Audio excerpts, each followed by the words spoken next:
What is up? Welcome back. If you're confused about the difference between tracking your macros or tracking your calories and you want to know which one is right for you, keep watching this video. The first thing that I want to cover is the basics. What is calorie tracking? What is macro tracking? So essentially, tracking your calories is pretty self-explanatory. You're tracking the calories that you eat and not much else normally. Now, when it comes to tracking your macros, that means that you're going to be tracking your carbs, protein, and fat. You may also have some awareness of your fiber or other things that you're wanting to be paying attention to, but the focus is really not on calories at all when it comes to macros. But the thing is, they are relatively the same in the sense that your macros add up to a certain number of calories. So you kind of are tracking your calories just in a roundabout kind of way, because protein and carbs both have 4 calories per gram, fat has 9 calories per gram, and honorable or dishonorable mention, alcohol has 7 calories per gram. So if you take those calorie amounts per gram of whatever macronutrient you're looking at, you add all of those up, you're gonna get a calorie amount. I myself used to be a diehard macro tracker, and I think this is because it was my first introduction to the IIFYM concept. IIFYM stands for If It Fits Your Macros, which essentially means that you get to have flexibility with your diet. We don't have to demonize foods anymore. We can fit in treats, junk food, whatever you want to call it, into your diet and still reach your goals. Because my initial introduction into the fitness, nutrition, bodybuilding, weight loss, whatever space was clean eating. And I actually talk about how big of an influence clean eating had on me in my early days in this video of me reacting to my old Instagram posts. But IIFYM can be problematic in itself because then you see a lot of people whose all of their macros and calories are coming from not the most healthful foods.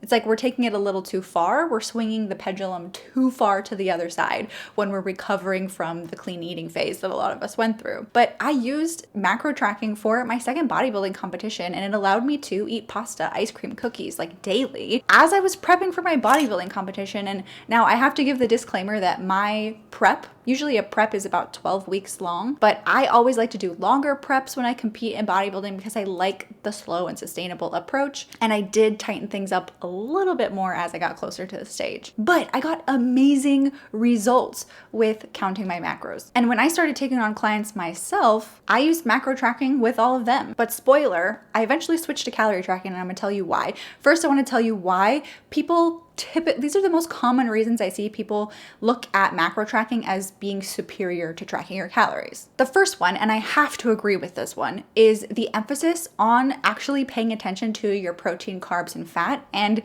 in a sense, the priority being making sure you're eating enough of each category. Protein, carbs, and fat all have really important purposes in your body. And so I am all for making sure that everybody is eating enough of that, which calorie tracking doesn't inherently do. For example, protein is really important for muscle protein synthesis, the preservation of muscle if you're losing weight, and satiety, meaning actually being satisfied from your meals and not being hungry all the time if you're in a calorie deficit. And carbs are your body's preferred energy source. So if you're not eating enough carbs, you're likely gonna experience non-optimal brain function and maybe even some fatigue or loss in performance with your exercise. And fat is super important, especially for women, because it plays a very important role in hormone health. And I know macro trackers tend to have the priority of making sure they're eating enough of each macronutrient because we can see that priority happening in the process of calculating how many macros you should be eating. Like if you've ever wondered how people get their macro numbers, I'm gonna quickly explain how you would calculate that. Typically you start off with a calorie allotment. How many calories do I need to be eating to reach my goal? And we use that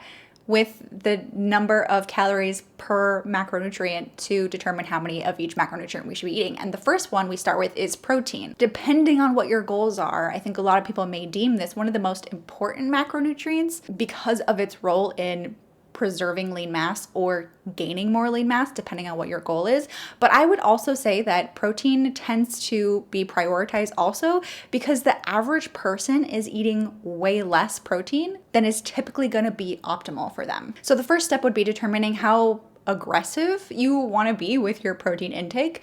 I tend to be more on the conservative side. I mean, I've seen women being recommended by these crazy bodybuilder guys that they need to be eating 200 grams of protein every single day, which is like absolutely insane. I have a whole video explaining my perspective on protein and how much you should be eating and how to calculate it. But in short, my general recommendation is between 0.7 and 1 gram of protein per pound of your goal body weight if your goal is weight loss. If your goal is to gain lean muscle, then I would say use your current body weight. Then the next step is picking how many calories you want to allot towards your fat macro. This tends to be anywhere between 20 and 30% as a percentage of total calorie allotment. And this can be based on personal preference if you have any particular health or dietary concerns that you're wanting to take care of with this. I have the personal preference of having higher amount of fat and slightly lower amount of carbs, like in comparison to other people in the industry. So I would probably pick the higher side, but there are lots of different reasons why you might pick a certain percentage. And then after that, you're gonna just take all the calories that are left over that haven't been claimed by protein or fat and give those to carbs. And this is likely gonna be a decent amount. It's gonna be your highest macro, sometimes by a lot. But my recommendation, and I've seen this recommendation a lot of places, is to try and have at least 120 to 140 at an absolute minimum grams of carbs per day, because anything less than that and we may start seeing performance, both physical and mental performance, decline. So this is what I really like about macros is it's paying attention to more than just the calories and actually making sure that your diet is going to be balanced. And we're just essentially increasing the likelihood that you're eating in a way that's optimal for whatever goal that you have. Now, the other reason that people claim macros are so much better than counting calories is because it's more accurate. Now, I would say it has the potential to be slightly more accurate. But people say this because a lot of times when you look at a nutrition label, and I'm gonna ask you to go do this for yourself, if you look at a nutrition label, it tells you how much fat, how much protein, how much carbs are in that. And it's also gonna tell you a calorie amount. This is per serving. Now, if you were to actually calculate the calories just based off looking at the macros on the nutrition label, you're likely going to see that the number that you come up with is not going to be the same as the calories that are listed on the serving size, because companies are allowed to round numbers and manipulate the nutrition label to a certain degree to make it look the way they want it to look. So the claim with macro trackers is that tracking your macros is going to be more accurate because it's less subjected, maybe slightly, to this rounding that's going to be happening. So whether you're tracking in some sort of calorie macro tracker app like MyFitnessPal, or you're just looking at a nutrition label, try this out one time or a few times and see how different the numbers are. It's just a good example of this. And you can see it happening in real life for you. Now, after hearing that, you might be like, well, yeah, macros sound like way better than tracking calories. Of course, I want to make sure my diet is balanced and I'm eating enough of each macronutrient. Of course, I want to be as accurate as possible. But hold on. I'm going to tell you why I switched from tracking macros to tracking calories. And I think for the majority of you watching this video, tracking your calories might be a better option. The first thing is that it's more flexible and it caters more towards people's preferences. When I was working with clients and having them track their macros, I found that it was so much more challenging for them to feel successful at tracking their macros because it was very challenging. Imagine it like a puzzle. Like almost no foods that we eat have only one macronutrient. So as you're trying to piece together all these different foods that you're eating, you're trying to end up at the end of the day hitting these 3 separate targets by combining all these different foods. It's pretty challenging. And for people who tend to get frustrated or feel unsuccessful if you can't hit those numbers perfectly, macro tracking can be very frustrating for you. Now, if you're working with a coach or somebody, they should be encouraging you. For example, with my clients, I considered success being that they hit anywhere between a certain range of that macro allotment. So they didn't have to hit it exact every single time. But I have seen people on social media posting, bragging about how they hit their macros perfectly in a day. Like, to me, that feels a little bit problematic. And the other thing I'll say is that it does cater to people's preferences better to just track your calories. When I was prepping for my bodybuilding competition, I had a coach, and like I said, I have a preference of eating slightly higher fat and slightly less carbs. Now, I don't mean low carb in any sense, but less than what a traditional macro calculation strategy would probably assign to me. So when I first started tracking my macros, yeah, it was cool that I got to have like pasta and ice cream and cookies every day, but I was feeling not that satisfied from my diet overall because it was so carb heavy. And some people who may be watching this or who are just diehard macro tracker fans in general may come at me with the disagreement to my opinion on this by saying, well, just tweak it to your preferences. Or at the end of the day, just use a conversion strategy to make it fit into your macros. And yeah, that's technically true. I can agree with that, but I just feel like it makes things more complicated than they need to be. My preferences are not the same every single day. Sometimes I do want to have more carbs and less fat. Some days I do want to have my typical higher fat, lower carbs. At this point, if we're talking about changing things to match preferences or using conversion strategies, and by conversion strategies, I mean, let's say at the end of the day, you have a ton of carbohydrates left over, but you want to have something that is a mix of carbohydrates and fat, something like ice cream. Some macro trackers will convert some of their carbs into grams of fat. So they'll take the total number of calories they have left for the day in carbs and take some of those calories and turn them into grams of fat so that they can hit their macros for the day. This strategy is very common also when tracking alcohol because most macro strategies do not have an allotment for alcohol, but at 7 calories per gram, that can add up pretty quickly. So what they typically do is take your carbohydrates and convert them into alcohol at 7 calories per gram so that they can continue hitting their macros. I talk about that strategy in this video about tracking your alcohol right here. But tell me that that sounds enjoyable in the slightest, because it doesn't when you compare it with calorie tracking. Because you are not having to hit these macronutrient numbers exactly, you don't have to do any converting. You don't have to think about what your preferences are going to be and change your macros to hit that as you go. And because of that, it's going to be less overwhelming and require less planning ahead of time, or in the middle of tracking planning as you're seeing how things are adding up. And calorie tracking can still be a great method with a high likelihood of success if you go about it in the right way. For example, as I shifted myself and my clients from tracking macros to tracking calories, which by the way, at the time, I felt like I was like committing a sin because everybody in the industry was preaching macros. This is how I framed calorie tracking for my clients and myself so that it was gonna result in a higher likelihood of success and decrease some of those negative effects that might come from the shortcomings of calorie tracking that make macro tracking a better strategy. Just keep an eyeball on your protein and your carbs and your fat. If you want to calculate a protein number, do that and have a very loose protein target. For example, between 0.7 and 1 gram of protein per pound of your goal weight. And just make sure you're having enough carbs in a day. Just glance at it and be like, okay, I had at least 130 or 140 or whatever. I'm good. I don't have to worry about that anymore. And while calorie tracking is already more flexible than tracking your macros, you can make it even more flexible, which I think increases your likelihood of sticking with it long enough to achieve success. You can use a calorie range, which is much easier to accomplish than having a range of macros for each separate macro. For example, I have my course students come up with multiple ranges depending on how much flexibility they want, both in their diet and how quickly they want to achieve their results, or how important of a timeline they might be on to achieve their results. But as a general rule of thumb, I think anywhere from like 100 to 200 calories of a range can be really helpful. And as far as macro tracking being more accurate, I don't actually know how much more accurate it's gonna be.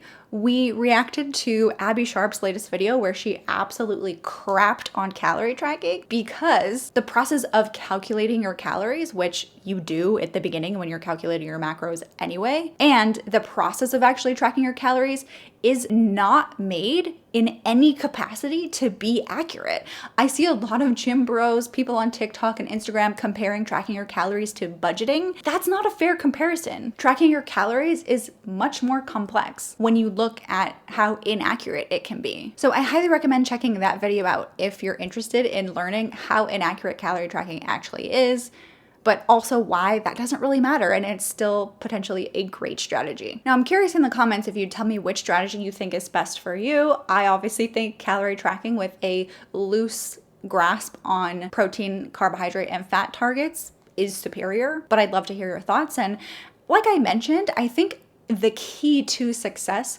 is flexibility so that we can be consistent. Like I say this all the time, but the perfect strategy on paper is not actually a lot of times the right strategy for you, because if you take it off paper and take it into your real life, it's probably not as good of a fit that you need in order to stay consistent long enough to really get those long-term results. And when it comes to tracking your macros or tracking your calories, the app that you use to track can be a big influence on whether or not you're successful. For example, MyFitnessPal, extremely frustrating to use. They just got rid of the barcode scanner. Well, now you have to pay for it. I haven't used it in a while, but I've been hearing there's ads constantly popping up everywhere, making the app harder to use, less enjoyable to use. It doesn't really allow for flexibility to be built in, because everything turns red if you don't hit the calorie goal that it gave you, even though the calorie goal that it gave you, unless you pay for the pro or premium version, is probably horribly inaccurate. Everyone can input different entries for a million different things, so it's hard to find an accurate entry. I could go on and on.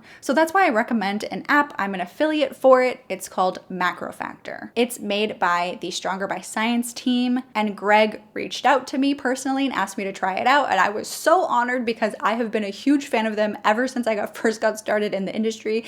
They just know their stuff. And I knew when I heard they created this app that it would be amazing, but I didn't realize until I tried it how amazing it actually is. They literally thought of everything. Not only does it help you track your calories much more accurately than I think any other app on the market, not only just accurately, but easy. It's never, like, I was so shocked at how easy it is to log your foods compared to other apps that I've used. But in addition to that, it's also a diet coach. So it gives you a relatively, as accurate as we might get, recommendation for how many calories you should be eating to reach your goals. And as you log your weight, as you continue to log your food, which, by the way, they don't require that you are tracking perfectly all the time, it will adjust as you go and get more accurate with its recommendations over time. Whether you're tracking your macros, it's called MacroFactor, or you can just pay attention to your calories too. The one caveat that I will mention to this app is when you are first signing up, it asks you how aggressive you want to be. I don't think it uses that language, but it asks you like how aggressive you want to be with your strategy. How quickly do you want to lose the weight? I personally recommend, and I picked the least aggressive strategy because, again, I'm a fan of going slow and sustainable. So I personally would recommend that you choose the slower option as well. That option, when I picked it for myself, gave me a number that I probably would have given myself if I did the calculations, and it would probably be as close to what I would end up recommending for you if I were to calculate your numbers for you as well. I don't want to talk too much more about it. You can check out their website, which has all the information you need to learn about it. You can also just try a free trial for 14 days with my code FrumpyFit. If you love it, keep using it. If you don't, that's cool too. And whether you're new to tracking your calories or you just feel like stuck, like it's not working for you or it's not feeling good for you, I would definitely recommend checking out this video of the top 5 mistakes I see when people are tracking their calories. I hope you enjoy it. I hope this video was helpful, and I will see you guys in the next one. Bye.